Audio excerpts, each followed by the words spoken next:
The Prophet ﷺ once exited the masjid and saw a man who was raging. Everyone's trying to calm him down, they couldn't. Instead of the Prophet, peace be upon him, going towards him, he went the other way. Why? He said, that man, if he says one word, A'udhu billahi minash shaitanir rajim, I seek refuge in Allah from Satan the outcast, his anger would go away. It seems like the shaitan had good hold of him. But he didn't go towards him. Why?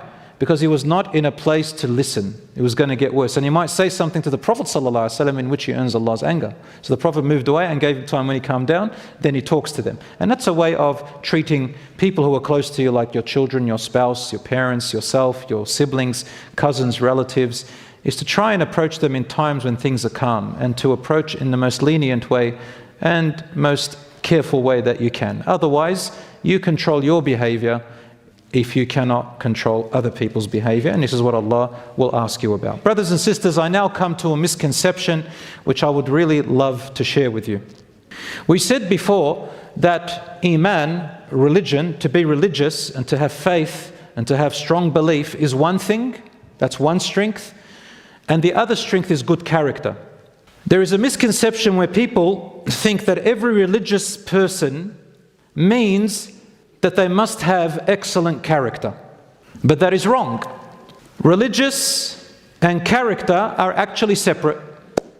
However, having faith, piety and God-fearing, Iman, and knowledge of your deen, well, and looking at how the Prophet ﷺ was as a role model and his companions, and being around people who have high character, who remind you of Allah, and you read the Quran and take it seriously to try and apply it, all these actions of Iman, of religious pursuit, and Iman and practice, they serve as a reminder and a motivator to improve your character. So you have more of a chance for your character to excel.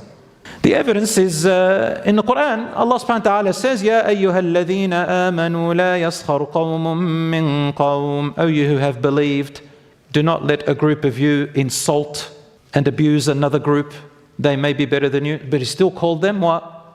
Believers. O you who have believed. So there is a trait of believers who could probably insult. So Allah says, you're believers, now you need to work on his character. Allah also says, Ya ayyuhalladhina amanu jtanibu kathiran min al-dhann. O you who have believed, faith, full of Iman, religious. Avoid much of your suspicions. There's too much speculation happening and suspicions. So now, religious, work on your suspicion, two different things. وَلَا تَجَسَّسُوا. Don't spy on one another. Religious people may spy. You've got to work on that. وَلَا يَغْتَبْ بَعْضُكُمْ بَعْضًا. Don't backbite one another. And who's he addressing? The religious people. Allah also says, Ya ayyuhalladhina amanu in ja'akum fasiqun binaba'in fatabayyanu.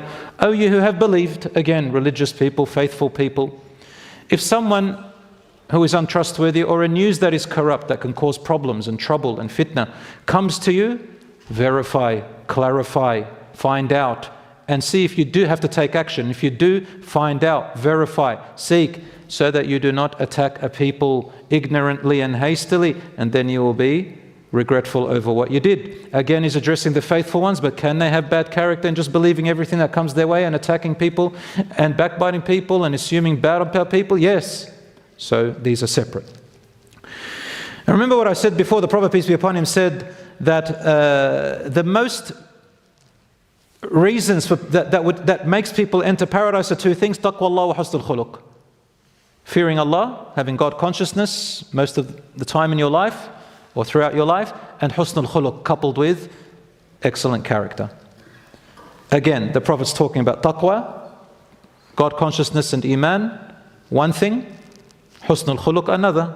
Otherwise the Prophet would have just said, sallallahu alaihi wasallam, taqwallah, just fearing Allah, having Iman, being religious.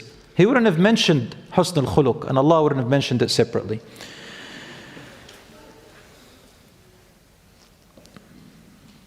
And we all know the hadith, which is weak in its narration, but correct in its meaning.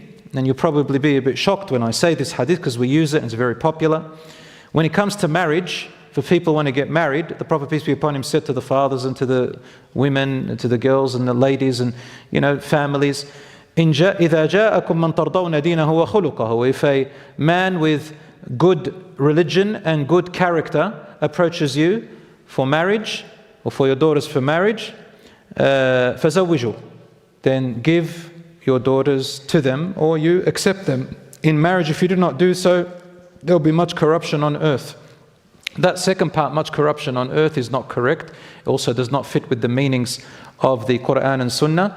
Just because you didn't accept someone who didn't have high character and good religion doesn't mean that there's going to be corruption, because also you got to be attracted, for example, physically, right?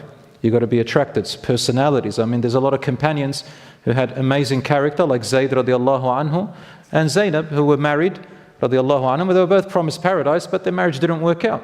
So we can't say everyone who's on the deen, that's a TikTok term, on the deen, they really don't know what it means. I wish they did. On the deen and good character, what does it mean? So also there are other factors: compatibility, personality, family, and the rest. Anyway, I wanted to emphasize from that hadith anyway, the first part, that the Prophet, peace be upon him, said their religion and their character. So just because somebody seems like they're praying in the mosque, or they're reading Quran, or they're hafidh, or they've studied, or whatever it is, and from head to toe, mashallah, the man or the woman look like they've just hopped out of paradise, we cannot just take that for granted, because we also have to study the character side. You can have religious people who've got a very nasty character. And you can have people who've got excellent character, but their religion is corrupt. So don't take one without the other, and don't make a blanket rule. So a person can be sinful with a high character, and can be a worshipper and avoid sin, but has a terrible character. In fact, they may use verses of the Quran to manipulate you and to take control. Why? Because of their bad character. Some people who got religion in their life, the shaitan may make them forget to be humble, and then they start thinking they are superior to others because they pray a bit more, or they fast a bit more, they give sadaqah a bit more because they read the Quran a bit more, they grow their beards, or they wear their hijab better, and then suddenly they forget that the character comes hand in hand with iman. And that is, they start looking down on others and judging others and using the verses and oppressing others. And vice versa. People who are not religious, they start to hate on all religious people and give them a blanket, a collective judgment to everybody, and say all religious people are bad, stay away from them. And in fact, they love it when they hear bad things about religious people and say, yeah, it's those religious people. Both of them are in the wrong. You can't make a blanket rule, and that is severe oppression.